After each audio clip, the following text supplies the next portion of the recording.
Karibu tena kwenye tahariri ya Gumzo, na mada ya leo inaitwa ripoti ya Chande na kifo cha nafsi.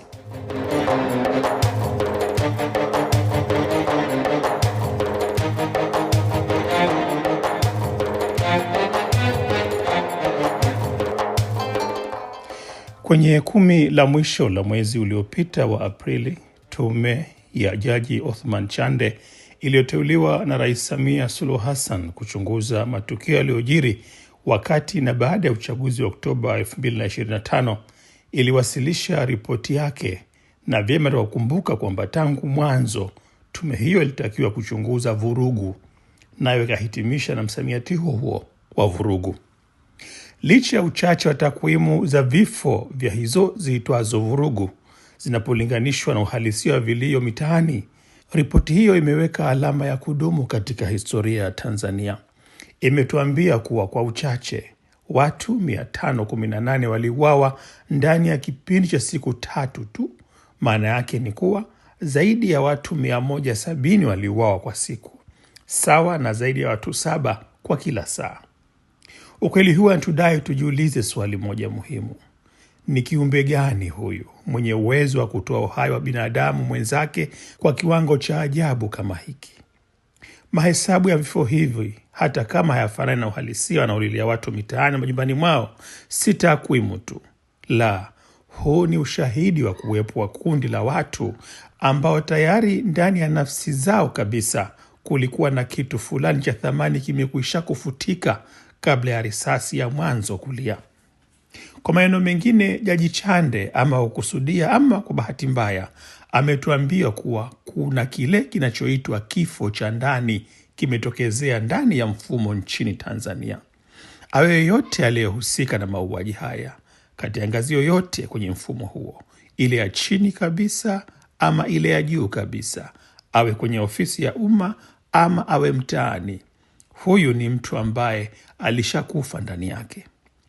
Falsafa inatufundisha kuwa binadamu haui kwa sababu ana silaha mkononi mwake na nguvu mwilini mwake. Anaua kwa sababu amepoteza uwezo wa kuakisi ubinadamu wake ndani ya mwenzake. Ili askari au raia yote aweze kuelekeza mtutu wa bunduki au panga kwa mtu mwingine asiye na hatia na kutoa uhai wake, ni lazima kwanza auue ule uwezo wa huruma uliomo ndani yake mwenyewe. Uwezo huu wa huruma ni sehemu ya jengo la binadamu wetu.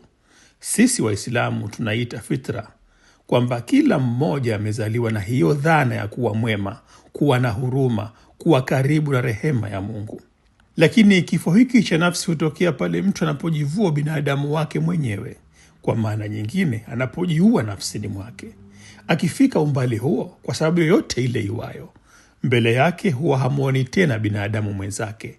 Anachokiona ni nambari tu, ni adui tu, ni kikwazo tu, ama ni kitisho tu. Pale nafsi inapokufa, hofu ya Mungu na heshima kwa utakatifu wa uhai hutoweka.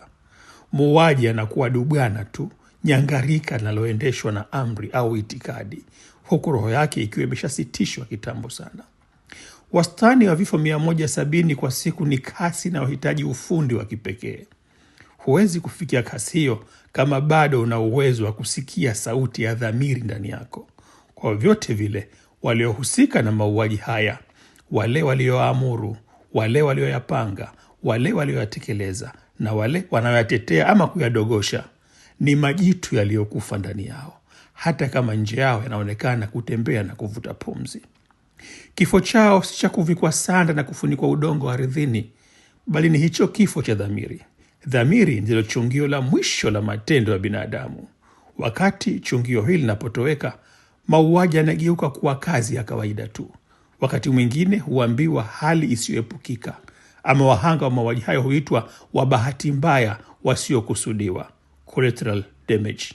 Muuaji wa kiwango hiki huwa amekufa hata ule utambulisho wake kwenye jamii ya kibinadamu.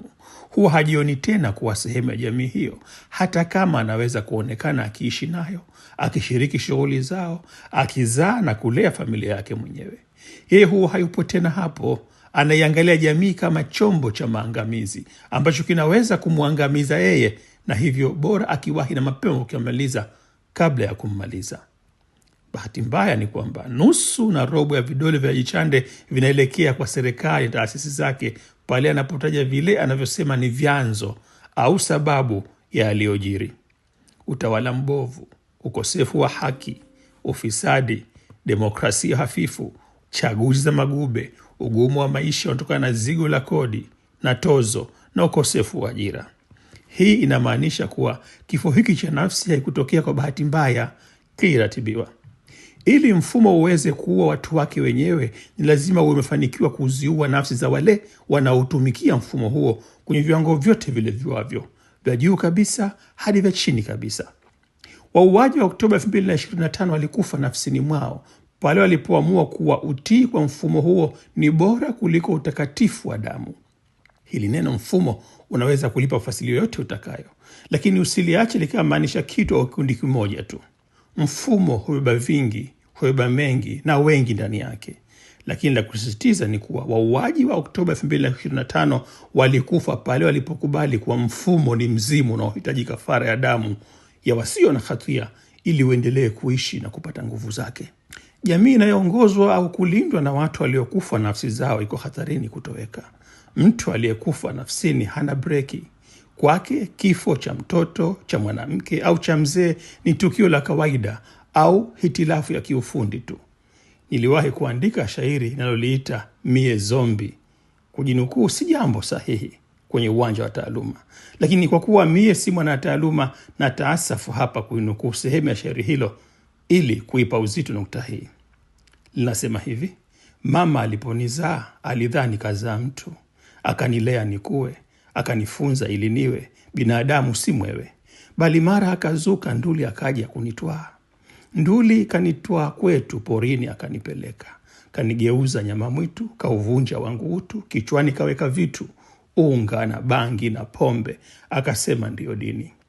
Nduli dini akanipa, dini yake ya kishenzi, dini ya kupiga, dini ya kuchoma, dini ya kubakabaka, shahada ya kutamka mapinduzi daima. Nduli unga alonipa na misokoto ya bangi, kwetu alonihamisha kwenda kuniweka bungi, usiku huniamsha kanipa nondo na shungi, na bisibisi na nyundo, kisha napanda kipando. Navaa misurumbwete, uso na mpaka masizi, kichwani wigi la nywele, naingia mitaani kusambaza ushenzi, na sambaza kipigo hata kwao watu wangu. Na yabomoa majengo ya ndugu jamaa zangu, naiba hata muhogo sokoni kwenye mafungu. Mchana wa Ramadhani nasahau kuna Mungu. Ndimi niitwaye zombi na uzombi dini yangu. Napiga na bakabaka na vunja, kisha nduli anitupa kama asiyenijua. Nimalizie kwa indhari kwamba hatupaswi tu kuhuzunika kwa waliouawa, bali tunapaswa kuogopa uwepo wa maiti zinazotembea miongoni mwetu, uwepo wa mazombi. Hawa ni watu ambao bado wanapumua, wanakula na kunywa na kutembea kama si, lakini ndani yao hamna kitu.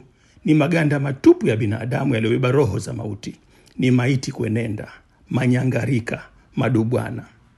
Kama alivyokuwa yale ya Januari 2001, mauaji ya Oktoba 2025 hayatabaki tu kama doa la kisiasa kwa Jamhuri ya Muungano wa Tanzania, bali kama kioo cha momonyoko wa roho ya taifa. Kwa mara nyingine tumefunzwa kuwa bunduki pekee haimwagi damu, bali ni mkono uliounganishwa na nafsi iliyokufa ndio unaoleta maangamizi. Kama Jaji Chande ameshindwa kutupa majina ya wauaji kwa madai kuwa hilo halikuwa jukumu la tume yake, falsafa tayari imeshatupa hukumu yao. La, kwa hakika wenyewe walishajipa hukumu yao. Walishajihukumu na kujinyonga kiroho kabla hawajafika kwenye uwanja wa mauaji. Walikuwa wafu wakizika walio hai. Na hapa ndio penye msiba mkubwa zaidi kwa Jamhuri yetu ya Muungano. Kuwa na kundi la watu ambao wamepoteza uwezo wa kuhisi maumivu ya wenzao, kiasi cha kuweza kuua watu 7 kila baada ya saa moja bila kutetemeka. Alaaniwe yule anayeua, maana ameshajiondoa kwenye kitabu cha walio hai muda mrefu kabla ya damu ya anayemuua haijamwagika chini.